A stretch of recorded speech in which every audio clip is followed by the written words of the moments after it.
lake at night. That's like less than the next night from that landing in that parking lot, 30 miles later, there was a lake.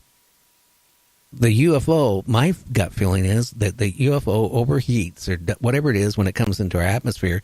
They have to cool down somehow. Maybe it overheated enough where it had to touch down for a minute in that parking lot, and then had to get off right away because it detected people coming towards it, and then went 30 miles later, which would be a little quick jump for a UFO, and went into the lake to cool down and to do whatever repairs or whatever they had to do. That kind of makes more sense because, you tie it in together. But the whole interesting thing is, like I mentioned before, is here this thing touched down, right? The parking lot was scored. It was burnt. It was still burning when the police got there. All the witnesses saw the parking lot, right? They rope off the parking lot for people to go into it. Now, then, there was nothing else they do. Everybody went home. The next morning, the parking lot was repaved, re-asphalted in the middle of the night. And the police department, again, the kid's father was a dispatcher there. Nobody at the police department knew anything about, why would it be repaved in the middle of the night? The parking lot belonged to the hospital. His mom was a nurse at the hospital. Nobody knew, even the administrator of the hospital, was shocked because they they got a free parking lot out of it, re-asphalted in the middle of the night. Didn't cost them anything. That's remarkable. And it must have been restriped as well. I don't know how they did that. That's so amazing how fast they can work. I think, there might be units with the government that can do that. Whatever it needs to be done to cover up and debunk and whatever. But, I just find that whole, I was skeptical when the guy told me this, I was really skeptical till I started doing a little bit of research on the internet and then found that the next night there was the next town over 30 miles away, there was a sighting of a UFO and witnesses saw it coming out of the lake at the middle of the night, or I don't know if it was middle of the night, at night. They saw a UFO come flying out of the lake. So, so I would, again, if you have a touchdown and 30 miles later there's a lake and a UFO comes out of that lake, well, maybe, like I said, it had to touch down. Maybe it had to do repairs and they realized they couldn't do it there. So, hey, the best place, go in the water. And that's, again, they're talking, again, more off of California that they're swearing up and down, some scientists, that there is a UFO base just off of California. Well, and specifically that Nimitz case where the F-18 jets were noticing this flying saucer, tic-tac, whatever they want to call it, going from 80,000 feet down to the surface of the ocean, in 5 seconds. It's traveled so fast. At that point where the tic-tac was, or the craft was above the water, they said there was a larger, much larger craft that was circular, that was being witnessed underneath the ocean, underneath the water surface, that it looked as if this smaller craft was attempting to dock with this other one under the surface as well. So you're right, that California coast is fascinating with the underwater USOs, they call them, reports. Well, that's what I find so unique about what you guys are doing. You're going out there and you're trying to find proof, okay, that UFOs exist. And you're doing it the right way, which I've looked through the years of some of these other groups, where they go up to a farm or a ranch or whatever with their flashlights and psychologically say to the UFOs, come down, show us. I think you guys are doing it so much more credible the way you're doing it and trying to, document it and all that stuff. So, guys, you want to make sure you listen to, the UFO I-Team on Wednesdays.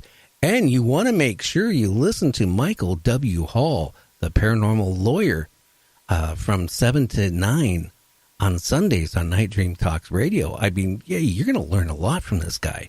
The guy is this encyclopedia of, about UFOs and so many other things.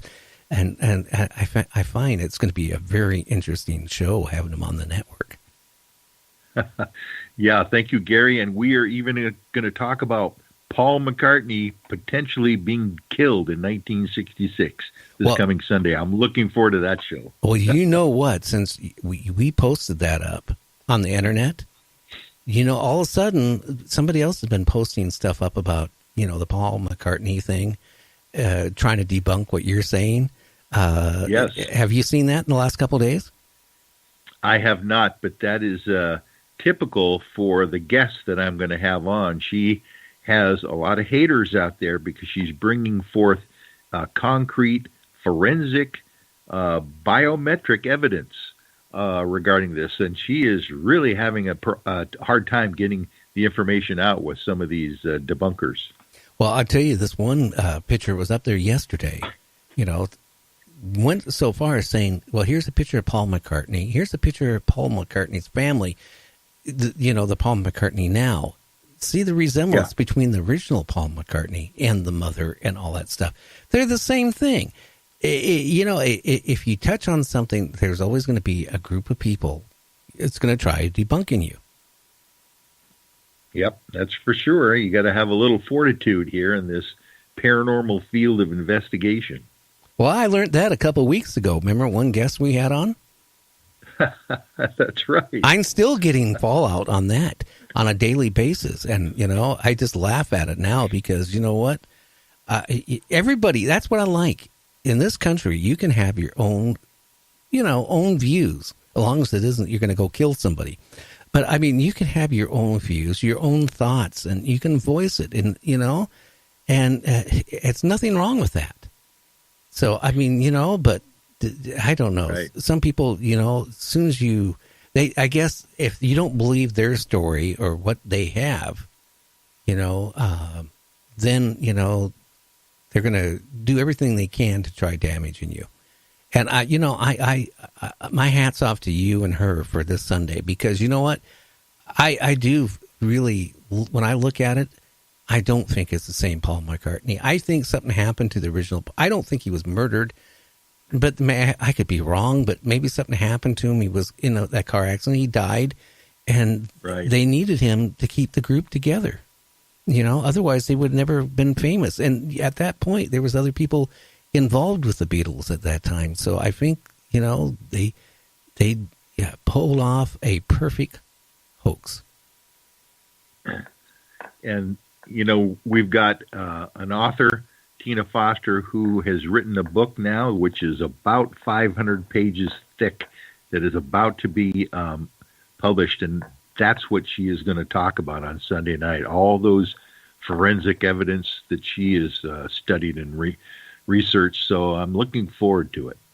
Well, so am I. And I've had a lot of good feedback about that show already. People saying they can't wait. So, I mean, it was kind of confusing because she contacted me last week thinking she was supposed to be on last Sunday. You kind of blew it there last Sunday. You know that. I know I did. I apologize to you and the listening audience for sure. And Peter.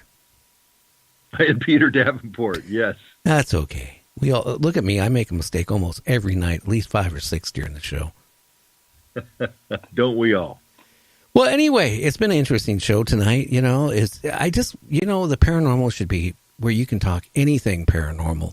I don't care if it's Bigfoot or ghost or, or something strange like a big giant slug that you poke a stick at and it covers you with slime, I mean, there's so many things in the paranormal we don't know about. Every week, if you watch the news and read the internet, they're always finding some type of creature that they thought was extinct 1 million years ago or 500,000 years ago. I mean, it's always something new that, we're finding new about our own planet. And you know what? We don't know what's down in the bottom of the ocean, and we don't know what's deep in that forest. And that's, and we definitely don't know what's up in the sky. Right. Exactly. Now, we got about 3 minutes left. Planet X. Mary Joyce posted up on her website, which I reposted. Ex-NASA scientist is claiming that the government knows that Planet X is heading towards Earth, that you can only see it at this point if you're in Antarctica because of the angles and all that stuff. What's your feeling? Well, that would make a lot of sense, Gary, and the fact that there are so many expeditions and famous personalities in science, astronauts, politicians going to Antarctica for some reason. They're making these trips down there and coming back with some interesting points of view, I believe. So who knows what they are actually... Now, the idea being, from what I gather, is that when you're at the bottom of the Earth, in the Antarctica, you can see through our section of the Milky Way a lot better than when you're looking up through the North Pole. Oh, yes. So maybe that's the reason why they can see this Planet X much better down there. I don't know. It's going to be fascinating to see how this develops. Well, again, too, my theory, too, is that it supposedly came by Earth 3,600 years ago. Well, that meant there was some type of form of life, like humans on Earth 3,600 years ago, and it didn't make an extinction of Earth then. I don't know if it would now. So it could cause some major problems. Yes, it could cause flooding and all this stuff. But you know what? We're doing that to ourselves right now. I'm telling people, don't buy any property right now in New York, Florida, on the East Coast, because I got a funny feeling if you do, it's not going to be there. It's just like when I was a kid, my parents for many, many years lived on Whidbey Island right off of Langley. I don't know if you're familiar with that little town. Of course. Okay, well, if you go to Langley, right, as you get off the ferry and you're going towards the town, there's, if you look, you see, you can't go very far because there's the water. I mean, and my parents, back before I was born, right after World War II, they owned a little house there. Well, what happened is that and that was a couple thousand feet away from the cliff going down to, the water. But over, the course of 10, 20, 30 years, all of a sudden that house was gone. And the whole thing just like, it keeps moving in towards Langley, as it decays. Makes me wonder, like when the water level starts increasing, what's going to happen with all these cities? All are built around major ports. Let's face it, Seattle, New York, all these places, when the water starts raising up 5, 10, 15, 40 feet, what's going to happen? Yes, exactly. I've seen those maps, potential future maps of America, and they look a lot different than they look now. Well, yeah, and I actually saw a map one time that a friend of mine who was in broadcasting emailed me that showed, where the pole and all that stuff is, where all the ice was gone, that the Navy already had, mapped out how they could, navigate. So that gives you kind of warning now. Wow. Yes. Fascinating stuff. I really appreciate this network completely to be able to get some of these issues out to the public, because we need to get the word out of what's going on and talk about the subjects. Oh, yeah. We need to talk more about UFOs and, it's strange things, okay? And that's the whole point of doing a paranormal show. And that's what I like about having the show. One night I might have a book author on, about reincarnation. And next night we got somebody, remote viewing, or we had the actor, or, I have the ex-DOD agent, which I guess is going to be coming on. And he's going to be talking about how our money is technically worthless. That he's got a lawsuit filed against the government right now about it. So that's Ronald will be on Farnham coming up here, in the next couple of weeks. He'll be back on talking about that. So, I leave the show open, to anything paranormal, and anything goes, as long as it's not really fabricated. Yes, wonderful. But I will tell you this, if anybody sends me an audio clip ever again, and I debunk it, I'm going to debunk it on the air